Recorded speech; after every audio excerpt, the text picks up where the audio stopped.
క్రీడాకారులు క్రీడా సంఘాల అభివృద్ధికి కృషి చేస్తామని Kakinada rural MLA Pantham Nanaji the central organising association for Olympic sports development Kakinada జిల్లా president doctor Mutha Naveen, secretary Padmanabham, vice president MA దీన్లు పేర్కొన్నారు. కాకినాడ హెలికాన్ టైమ్స్ క్లబ్లో అసోసియేషన్ జనరల్ బాడీ సమావేశంలో ప్రెసిడెంట్ డాక్టర్ ముత్తా నవీన్ అధ్యక్షతన జరిగింది.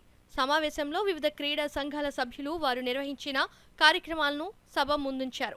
అనంతరం పలువురు క్రీడాకారులను ప్రోత్సహిస్తూ దాతల సహకారంతో ఆర్థిక సాయం చెక్కులను పంపిణీ చేశారు. ఈ కార్యక్రమంలో పలు క్రీడా సంఘాల ప్రతినిధులు పాల్గొన్నారు.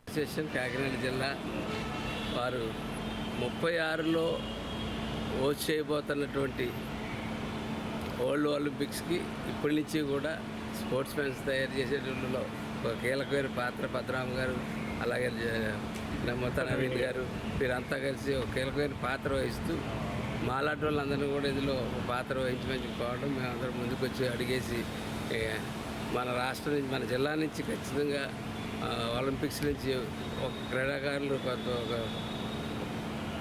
పాల్గొనాలని, లేదా మెడల్స్ తీసుకురావాలని, అందుకని ఇంతకాలం 10 సంవత్సరాల సమయం ఉంది కాబట్టి దయచేసి స్కూల్లోని కాలేజీలోని డ్రిల్ పీరియడ్ కండక్ట్ చేయండి, బాడీ ఎక్సర్సైజ్ వచ్చేటట్టు చేయమని చెప్పి డిఓల్ని, అలాగే ముఖ్యమంత్రి గారిని అందరినీ కూడా కోరుతా ఉన్నాం. ఖచ్చితంగా మా సహకారం, క్రీడాకారుడికి కావాల్సిన ప్రోత్సాహం, ఆ ప్రోత్సాహం మా నుంచి ఖచ్చితంగా ఉంటుందని చెప్పి శాసనసభ్యుడిగా ఇక్కడి నుంచి అయితే నేనైతే మాటిస్తూ ఉన్నాను. ఖచ్చితంగా ఈ ఒలింపిక్ సంఘానికి ఖచ్చితంగా జనసేన పార్టీ అలాగే మా కూటమి నుంచి ఖచ్చితమైనటువంటి సపోర్ట్ ఉంటుందని చెప్పి చెప్పుకున్నాం కూడా ఇందాకే.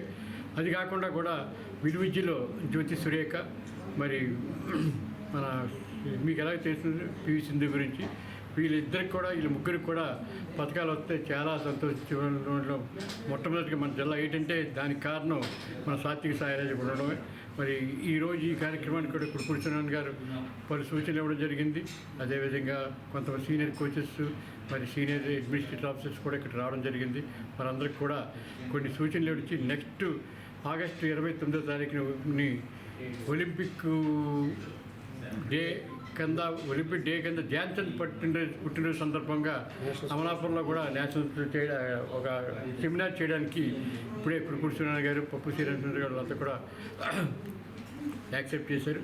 అందులో వచ్చే నెలలో ఈ ఆగస్టులో జరిగినటువంటి ఈ సెమినార్కి మరి అందులో ఏర్పడిన కొన్ని సబ్జెక్టులకి ఎవరైనా ఉన్నా కూడా వారు ముందుగా కాంటాక్ట్ చేస్తే వారి సబ్జెక్టులన్నీ కూడా అందులో ఈ సెమినార్ పెట్టడం జరుగుతుంది. నిరుపేద కుటుంబాలకు చెందినటువంటి బడుగు బలహీన వర్గాలకు చెందినటువంటి అగ్రవర్ణ పేదలకు చెందినటువంటి పిల్లలే ఉంటారు తప్ప ఈ దేశంలో డబ్బున్నవాడు పిల్లడు ఎవరు కూడా చదవడు. మన భారతదేశ కల్చర్ ఏంటంటే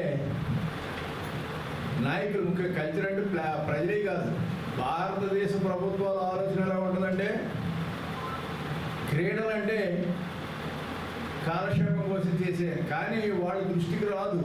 sport is not changing of records, sport is health of the nation. ఇవాళ ప్రభుత్వం లక్షల కోట్ల రూపాయల ఆరోగ్యానికి విచ్చలవిడిగా ఖర్చు పెడుతుంది. ఇవాళ ఆరోగ్యశ్రీలో 25 లక్షలు ఇస్తాం, అందులో 50 కోట్లు ఇస్తాం, ఆడేవాడికో 2 కోట్లు ఇస్తాం, 3 కోట్లు ఇలా ప్రకటిస్తారు తప్ప ఒక పేద క్రీడాకారుడికి వాడు కనీసం టోర్నమెంట్ ఆడటానికి ట్రాక్ సూట్ కూడా ఇవ్వదు, ఒక నిక్కర్ కూడా ఇవ్వనటువంటి దౌర్భాగ్య పరిస్థితులు మన పాలకులు, పార్లమెంట్ల యొక్క మనశ్శైలి ఉంది.